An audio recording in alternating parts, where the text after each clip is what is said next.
ndabasuhuje reka nongere mbahe ikaze ku biganiro bya menya XYZ. tugiye kuvuga kuri Pi Network, tugiye kuvuga ku rugendo rwa Pi Network rugana kuri Open Mainnet ndetse n'uburyo Pi igomba kwemerwa nta kabuza ku isi hose. tuzi ko Pi yatangiye mu mwaka w'ibihumbi 2019 mu kwa gatatu tariki 14 nka symbol ya Pi Network. abantu baramayininze batumira abagenzi babo. Big thanks ku bantu bashinze amagroup ya WhatsApp bagerageza gusobanura ese project ni iki bitewe n'amakuru bari barumvise ndetse n'amakuru agenda agatangazwa na Pi Core team, bigatuma abantu bamenya Pi Network icyo ari cyo. Byageze mu mwaka wa 2023 aho hagiyeho Pi Testnet, yari ibaye intangiriro y'urugendo muri rusange rw'uyu mushinga wa Pi Network. Muri mwaka rero 2023 niwo wabaye intangiriro y'urugendo rwa Pi Network mu buryo bwemewe. Nibwo hatangijwe Pi Testnet, aho blockchain ya Pi yose yageragejwe mu buryo bwa simulation. Bisobanuye ko byose byakozwe nka blockchain nyayo ihari, ariko nta gaciro nyakuri ka Pi kari gahari muri icyo gihe habaga Pi Testnet muri rusange. Intego nyamukuru ya Pi Testnet yabaye mu mwaka wa 2023 kwari ugusuzuma ukwizerwa, umutekano n'imikorere y'umuyoboro wa Pi. Nanone bagira ngo bagenzure niba Stellar Consensus Protocol yakora neza muri project. Birumvikana kuko iyi Stellar Consensus Protocol ni naryo shingiro burya rya Pi Network, kuko niryo koranabuhanga Pi ikoreraho kandi ni koranabuhanga rigezweho mu isi ya blockchain ndetse na Web3. Iyi Testnet nanone yabaye bagira ngo bategure uburyo bwo kwinjiza abapayoniya bose mu cyiciro cya mainnet igihe kizaba kigeze. Muri iki gihe rero abapayoniya bagize uruhare rukomeye cyane kubera ko bafatanyije na Pi Core team kandi bagerageje imikorere y'urubuga, batanga ibitekerezo ndetse benshi banagaragaza amakosa yabonetsemo, kandi banatangira gutekereza ku buryo Pi ecosystem izaba iteye kandi yorohereza buri muntu uwo ari we wese uzaba uzi Pi Network mu gihe kizaza. Ibi rero byatangiye muri Testnet yabaye mu mwaka wa 2023. Uyu mwaka nanone wa 2023 niwo wafashe kubaka fondasiyo y'ukuri ya Pi Network, kuko byahaye itsinda ry'abashakashatsi ndetse n'abadeveloper bahambaye mu bya mudasobwa uburyo bwo kumenya imikorere ya blockchain mu buryo bw'ukuri mbere yo gufungurwa k'umuyoboro wa Pi ku bapayoniya benshi bari bamaze kwinjira muri project. 2024 ho rero twese tuzi ko ariho haje Enclosed Mainnet. Cyari icyiciro cyagombaga gukoresha Pi mu buryo bwo kwihererekanya abantu bagura ibicuruzwa bitandukanye, ariko nanone bakabyishyira muri Pi. Abapayoniya bo ubwabo nibo bagombaga guhererekanya Pi mu cyiswe Enclosed Mainnet. Icyo gihe umuntu wagombaga kuba afite ibicuruzwa yagombaga kumvikana n'undi mu payoniya, noneho bakumvikana ku gaciro k'ibyo bicuruzwa ndetse bakoreshe Pi ariko mu buryo bw'ubwumvikane hagati y'abapayoniya babiri.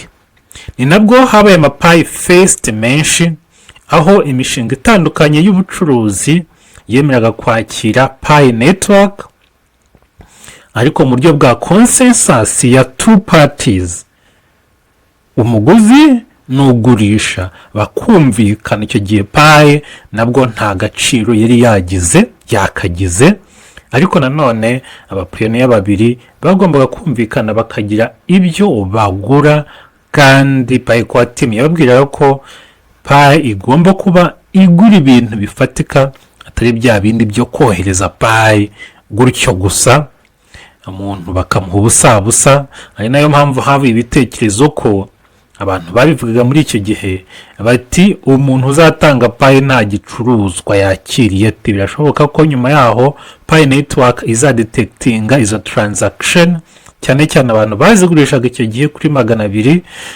na 300 bumvaga bafite ubwoba bitewe n'ibyo abapayoniya bajyaga bavuga. Amakuru rimwe na rimwe abantu batangazaga atizewe, kuko iyo payi yavuye kuri wallet imwe yagiye ku yindi wallet rwose byakozwe bitewe n'uko umuntu wenda yari afite passphrase yawe, bitewe n'uko wowe wabishatse. Iyo transaction ibiri irreversible, ntabwo yagaruka, ariko ni byinshi byagendaga bitangazwa muri icyo gihe.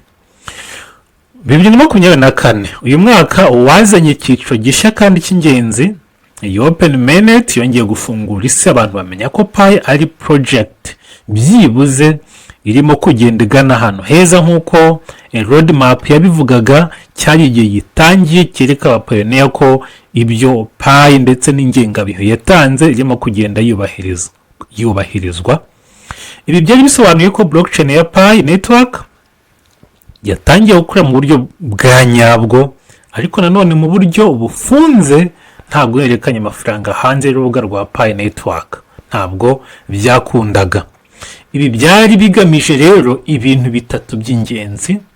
Ikintu cya mbere kwari ugukora KYC ku bapayoniya, kubereka ko noneho ya project irimo kujya mbere, kandi noneho rya faranga abantu bamayininga ryatangira rigakora hagati y'abantu babiri babyumvikanyeho, kandi ko abapayoniya bagomba gutegereza Open Mainnet.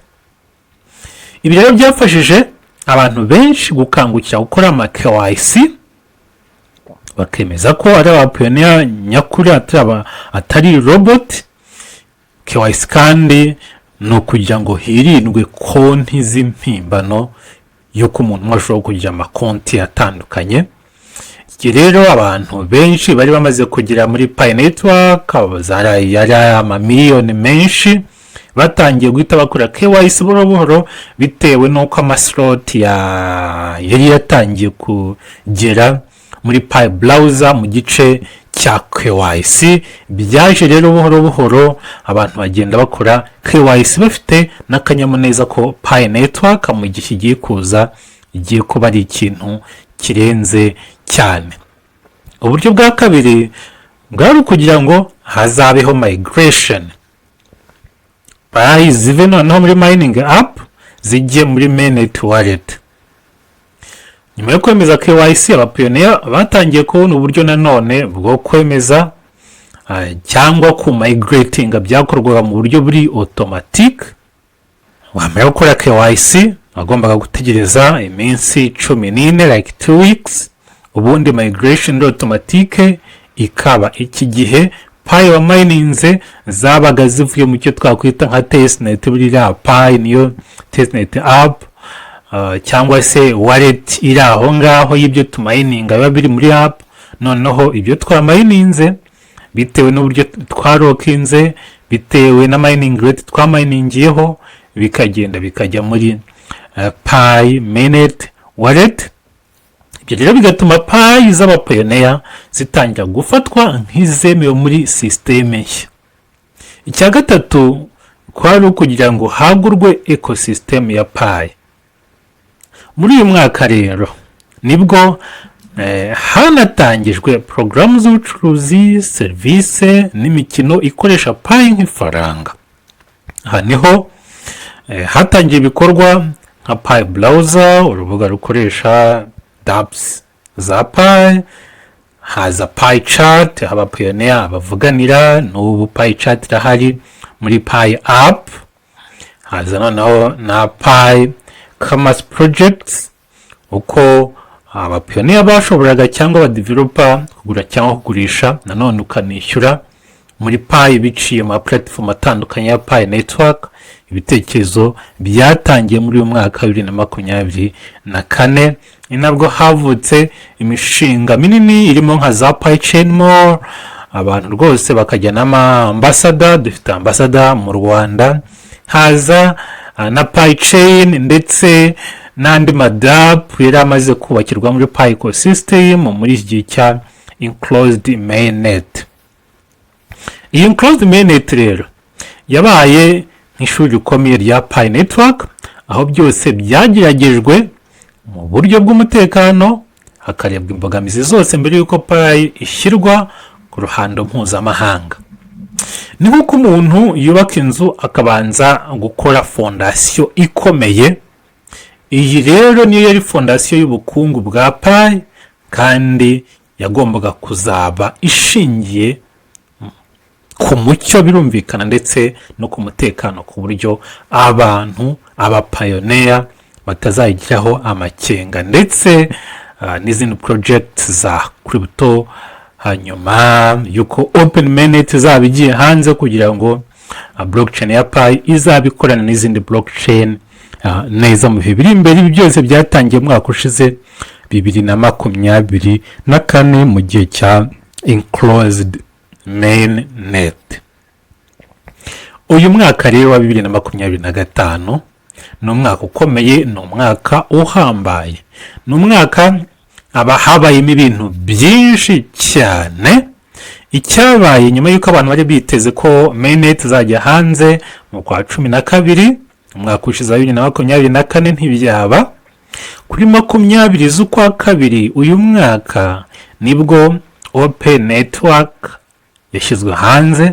Icyo gihe pi noneho iba listed ku ikubitiro, iba listed kuri OKX ndetse n'izindi exchange zagiye buhoro buhoro zilistinga nyuma yo gukora KYB nk'uko byasabwe na pi core team. Ibi byari bisobanuye ko rero pi network noneho ifunguriwe amarembo ku isi ndetse mu isi ya blockchain.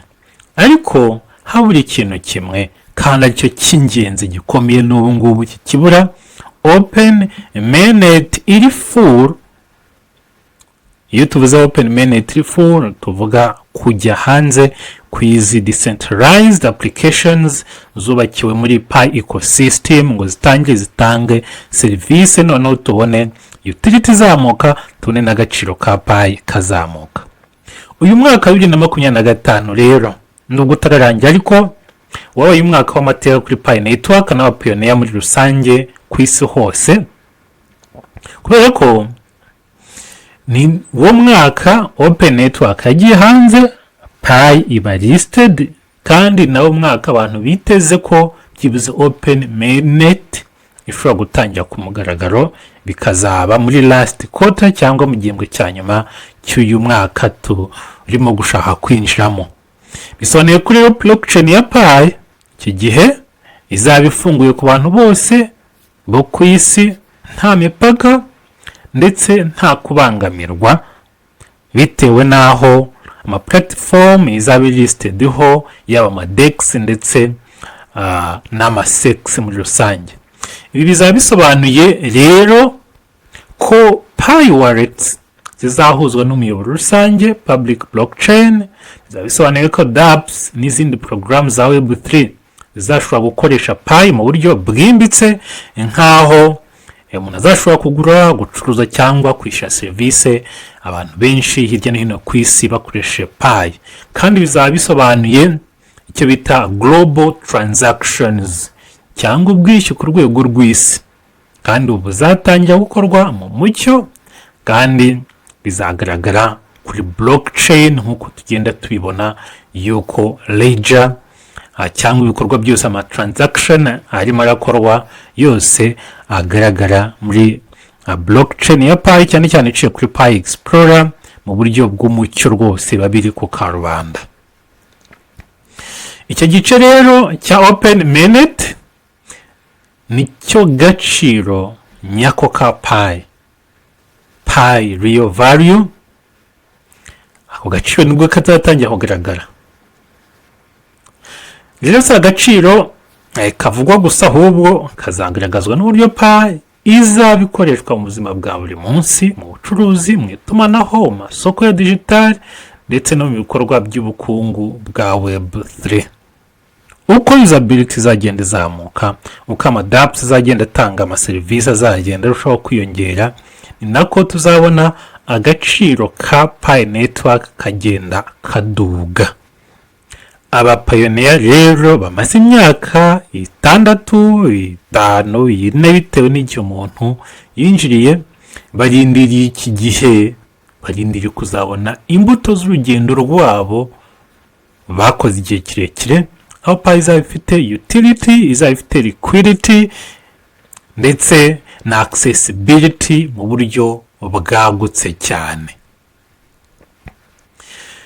2026 rero ikintu twakwitega nk'abapayoniya, umwaka wa 2026 tugomba kwitega icyo bita wide adoption cyangwa kwemerwa ku isi no ku isi mpuzamahanga. Bishoboke ko n'abantu bavuga cyane GCV ishobora kuzaba muri iki gihe, igihe noneho adoption izaba iri hejuru, Pi ikoreshwa hafi y'ahantu aho ariho hose ku isi, igihe Pi izaba yemewe ku isoko mpuzamahanga ahantu aho ariho hose.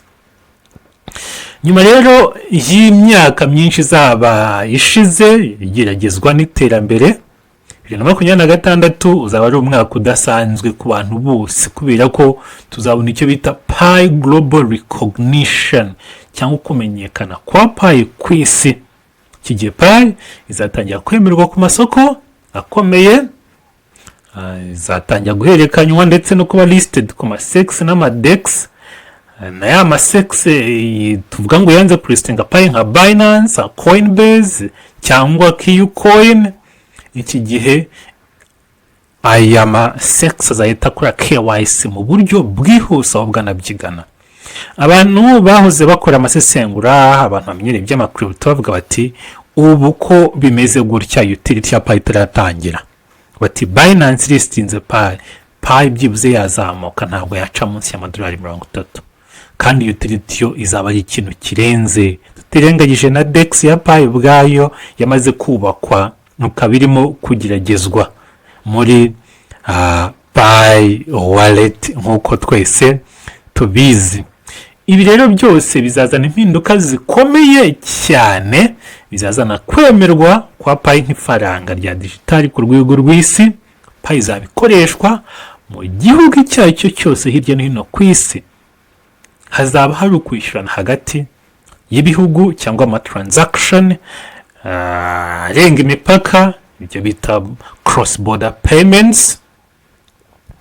Hazaba ubukungu bwa Web3 ku bantu batari babuzi, batazi n'ibyari byo, kandi bwose bwubakiye kuri Pi, aho ziriya dApps, imishinga ya DAO ndetse na NFTs bizakoresha Pi nk'ifaranga nyakuri. Hano tuzabona ama smart contracts za Pi network zaba ziri live.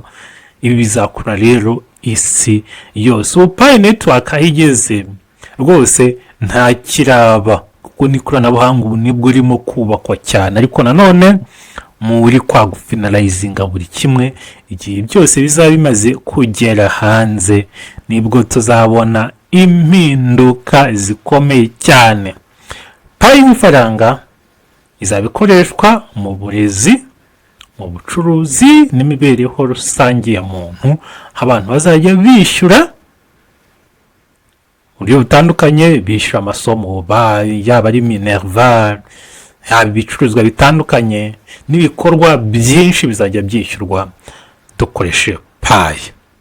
Icyo gihe rero Pi network ntizaba ikiri blockchain gusa, ahubwo izaba ari ikimenyetso cy'ubumwe, cyane cyane kuri community yamayininze igihe kirekire, ubufatanye haba Pi community ndetse na Pi core team, ndetse n'ikoranabuhanga rishingiye ku bantu. Community ubundi nicyo kintu cya mbere, ifite community burya niyo mpamvu abantu bavuga ngo umuntu ni abandi, umuntu ni abantu. Udafite abantu ntekereza ko utabura umuntu, waba uri nk'inyamaswa. Uru ni urugendo rero rushya rw'ubukungu bushya ushobora kuza guhindura isi mu minsi iri imbere.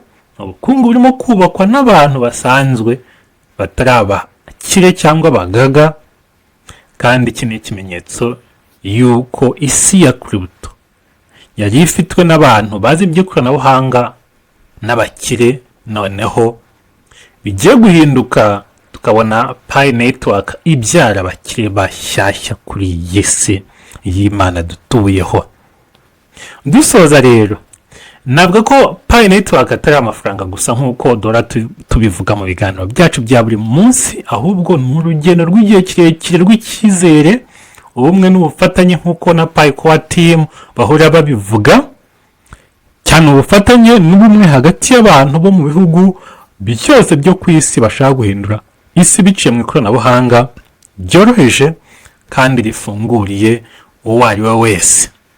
Rero uhereye kuri Pi Testnet, aho byose byatangiriye mu mwaka wa 2023 wa testinga, ukagera kuri Enclosed Mainnet, noneho kuri Open Network twabonye uyu mwaka kuri 20 z'ukwa kabiri, twabonye amahackathon, twabonye ama.pi, domains auction.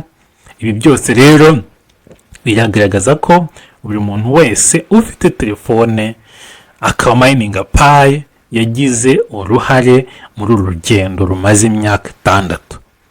Uyu mushinga rero werekana ko blockchain ishobora kuba iy'abantu bose, aho ubukungu bushingiye ku guhanahana ibitekerezo, birumvikana gutekereza no gufatanya, aho abantu basanzwe baba bakire b'ejo hazaza biciye mu gukoresha ikoranabuhanga ryabo mu bwenge bwabo n'ubwenge bwazanywe na Pi Core Team, nuko twabivuga, ariko nta Core Team bagombaga kugiraho badafite community y'abapioneer twebwe. Njyewe urimo kuba iki kiganiro, wowe urimo urumva iki kiganiro, ndetse n'abandi bapioneer hirya no hino ku isi bamayininga, noneho by'umwihariko aba developer bo ni akandi kantu gakomeye cyane. Ariko ntimwibagirwe ko twahawe Pi App Studio. Please, nk'abanyarwanda, nk'abarundi, nk'abanya-Uganda bumva ururimi tuvuga, n'undi uwo ari we wese, harimo abakongomani bumva ururimi rw'ikinyarwanda, ikirundi, please, iyi Pi App Studio tugomba kwibyaza umusaruro. Nk'abajene, nk'abantu basobanukiwe bamenye blockchain, mureke tubibyaza umusaruro. Mwaranenga ibintu kuri biri online, udakoresha ubwenge bwawe. Cyambere uzaba wakoresha app studio AI platform yazanye na Pi Network.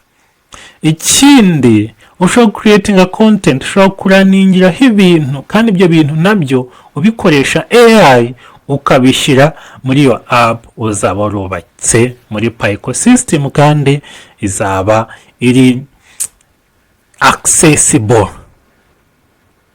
kandi buri mupioneer wese azaba abasha kuyibona.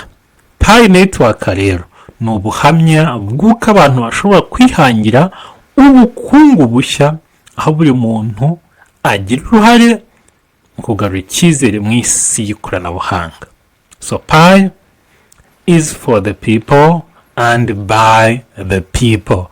Pi Network rero ni yacu twese nk'abapioneer. Nibakunze ikiganiro, duhe like, gisharinge, ubundi naduhe comment y'ibindi twakuganiraho bijyanye na Pi Network. Murakoze, reka duhure muri upload yacu nshyashya.